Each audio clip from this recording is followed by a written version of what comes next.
All right, so here we see Anthony Peratt in his work on plasma physics. Plasma, aka ionized gas, electrified air, electromagnetically excited gas. When it ionizes, it turns into plasma. That's what it's called, right? Lightning is plasma, neon is plasma. Those plasma balls you saw when you were a kid are plasma. When they follow magnetic fields, they take on certain shapes, right?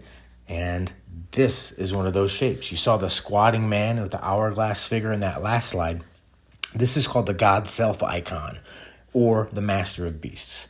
And you can see here Bolivia, Egypt, North America, Sumer, Indonesia, Peru, Nigeria, Persia, India, Greece, all basically the same thing. A person holding like two lightning bolts or snakes, right? Is that meant to, sometimes it's animals, but is this meant to symbolize electricity or electromagnetism or something they saw? And, here's more of it, right? You even see the Anunnaki from Sumeria kind of taking on this shape of this squatter or this thing holding serpents or lightning or with wings, right? And you see more basic depictions of it, like at the bottom, the Celtic depiction of it, or the Celtic depiction. But it's always a kind of a squatting figure holding two beasts or lightning bolts or vajras or snakes, serpents, right? And again, here's the Anunnaki, right?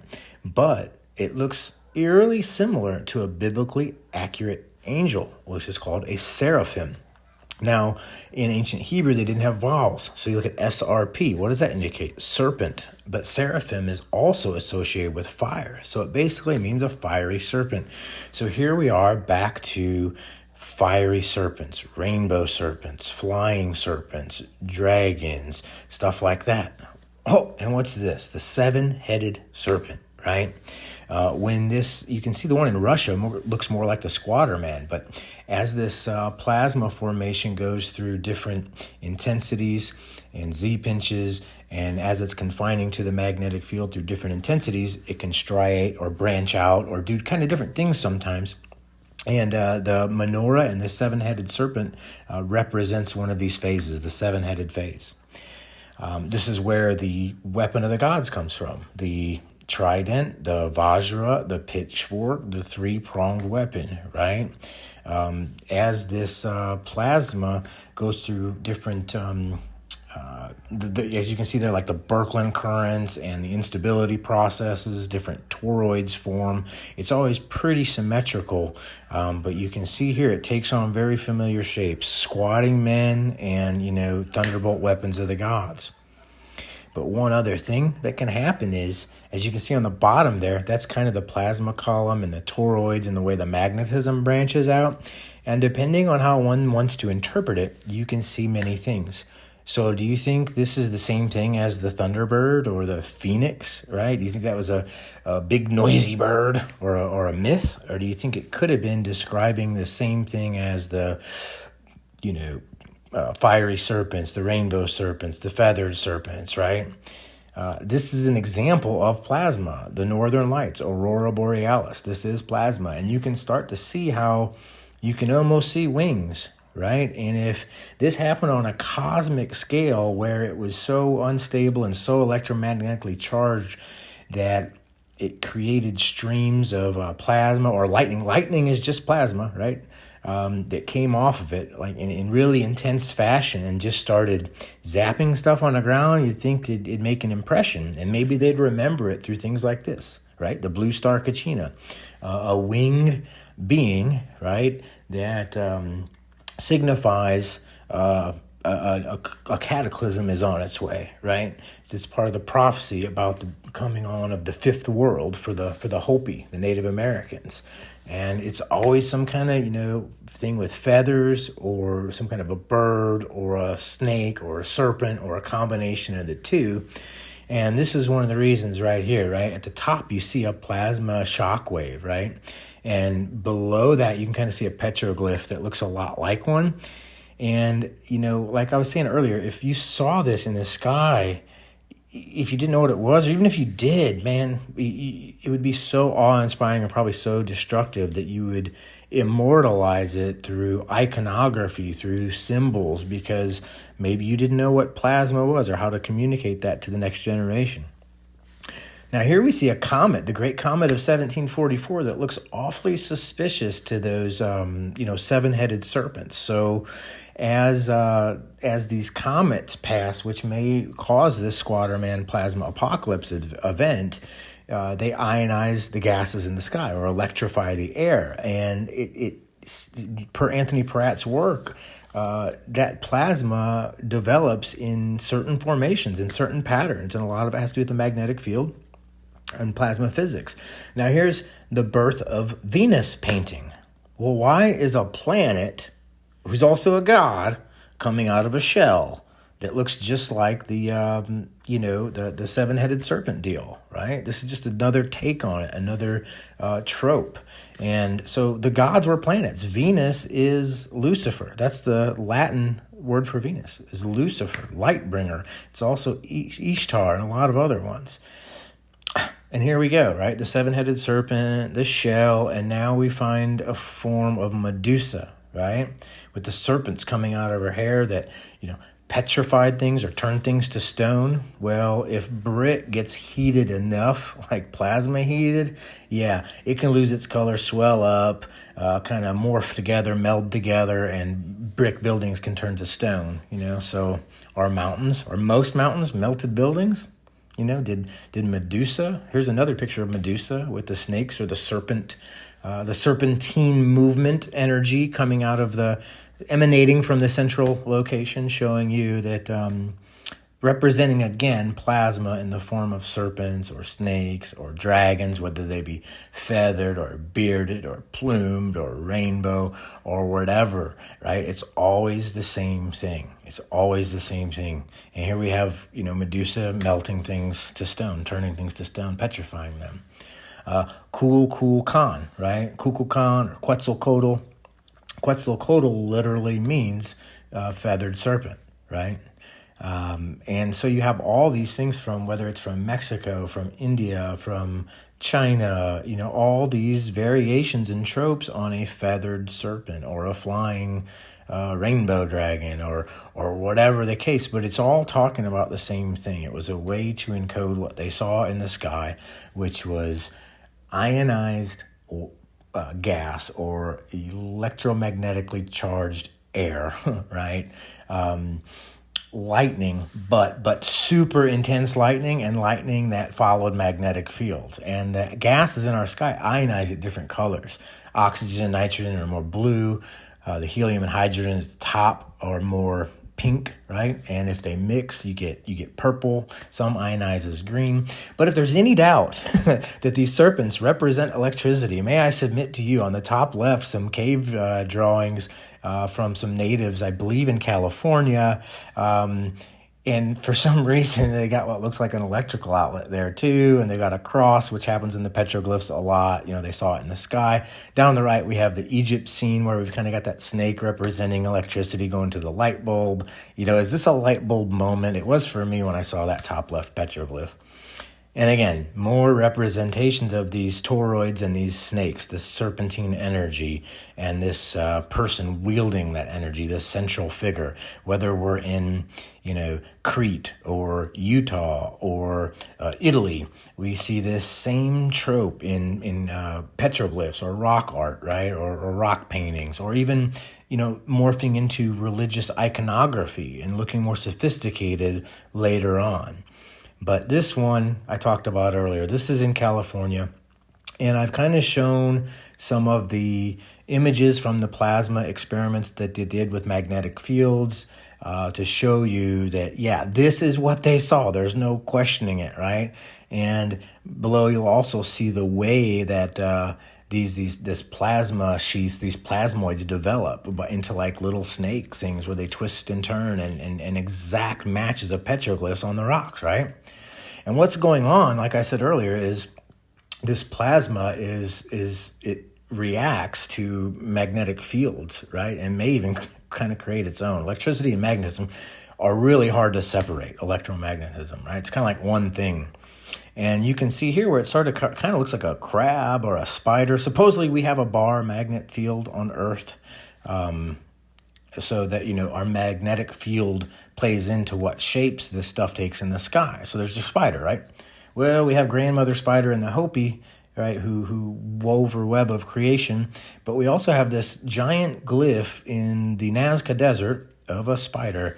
There's all kinds of Nazca glyphs like this. They're called the Nazca lines. They're in South America near Peru, or in Peru maybe, but Nazca.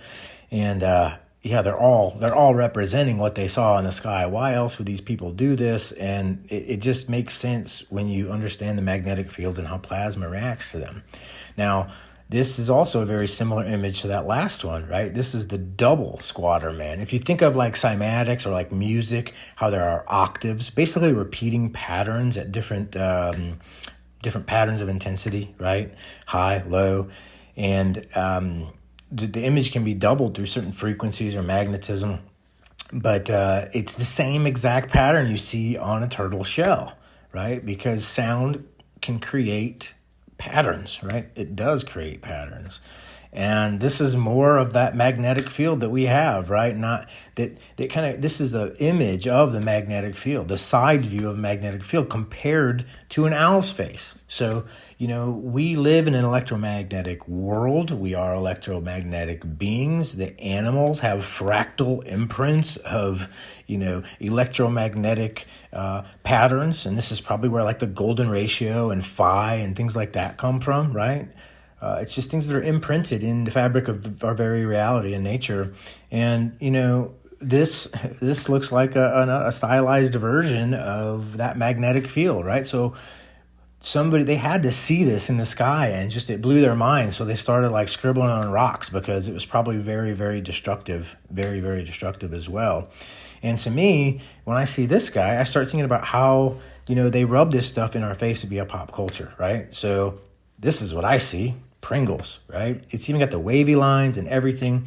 And some of the Pringles, ads, they're winking. They just changed the logo to where the lines aren't there anymore. But, think about the rapture, right? Or Kronos eating his kids, but specifically the rapture, the Christian rapture. Once you pop, you can't stop. Is something going to get, sucked up? Like once you pop the top? How does the top get popped? I don't know. But if the genie gets out of the bottle, yeah, well, that's a good transition, right? I'm just showing you that in pop culture, they rub this stuff in our face. On the left, you see some petroglyphs that are depicting this plasma event and a little duck, right? But they took the duck and turned it into a lamp, and then the genie coming out of the lamp, right? Genie, jinn. Jinn is smokeless fire, right? What is plasma? Smokeless fire, unless it strikes something and catches it on fire. And this is maybe the culprit, Venus, a.k.a. Lucifer in Latin, in an alignment with Mars in front of it and Saturn behind it. And these planets were probably much closer at once, as depicted in ancient myths in Babylon and Aztec. They called Venus a smoking star. And this triple alignment, they would have called the alignment as a whole like Shamash or Utu or Ra, right? Or, you have, it's just everywhere in symbology, right? The different symbols or patterns that alignment caused at different times. Here we see the seven-headed serpent symbology, the seashell symbology. We see the asterisk, a star, a little star, asterisk, right? The cosmic wheel, the bull of heaven with the crescent under there. There's so much packed into this Melek Taus or Malek Taus symbol. And what is it? It's the peacock, right? It's the same thing. NBC, they throw this stuff in our face. It's the seven-headed serpent, right? The peacock, right? It's just the Hydra, right? There's a bunch of names for it, and depending on how it's depicted and what point in the formation it's seen at, it can be Leviathan, it can be Kali Ma, it can be Jesus, Odin on the tree, but you can see this stuff everywhere, not just in logos, right, where they throw it in our face in pop culture, But I was in, my home, not my hometown, but the town I currently reside in Tucson, Arizona. I was out, enjoying an event. I looked up, I saw this, and I was like, oh my gosh, I know what that is, right? That's that seven-headed serpent. That's that seashell. That's that Venus symbol. And, here you can just see different variations of that cosmic wheel, whether it had, 4 spokes or 8 spokes or 16 spokes, depending on when they saw it, right? What part of the alignment, formation, it probably varied over time as different things happened. Eventually, Venus or Lucifer fell or descended from that alignment, got too close to Earth and caused electromagnetic destruction. But anyway, here you see the whole alignment again and the pattern it created at times. This is called Shamash. This is what, somewhere over in Sumer or Iraq or Babylon, that Acadia, sometime that's what they're depicting here. And you can even see the guy's got a little thing that looks like Omega or an ohm or a magnetic device, right, to represent the electromagnetism maybe. And the crown, his crown is meant to symbolize the coronal discharge, coronal discharge. And yeah, so that's Shamash or Utu or Ra in the middle there.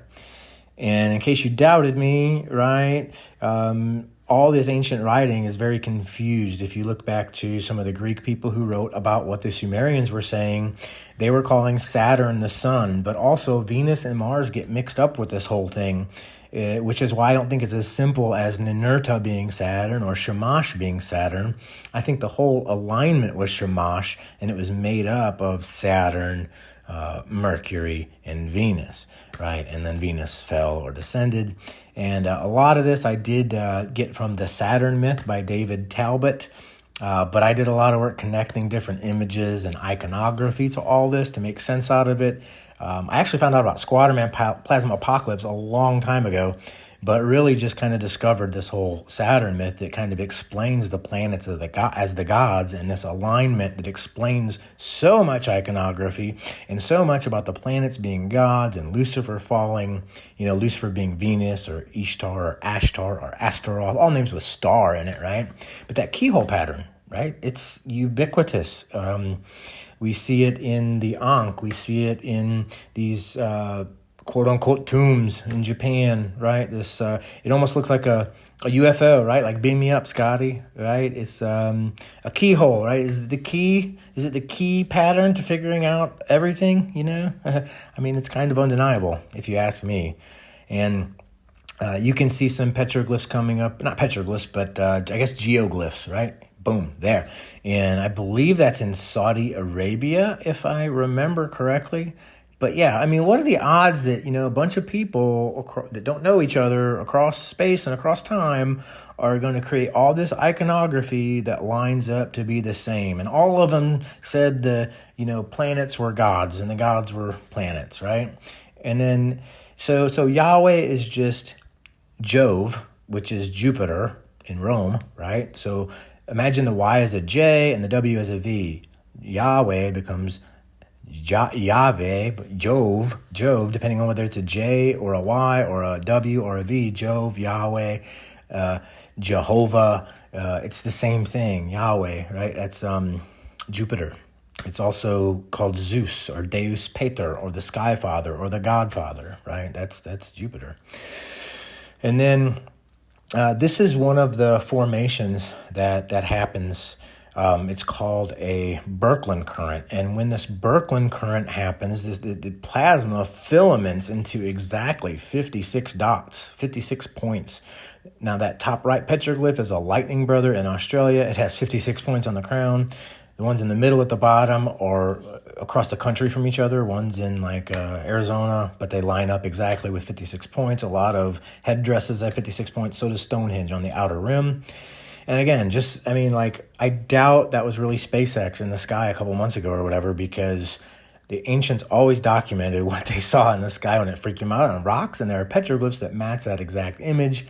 Maybe Van Gogh tried to tell us too with Starry Night, They put this stuff in our face in pop culture. The ancients knew about it, blew their mind. They scribbled it on rocks. I'll leave you with this. Revelation 1:12.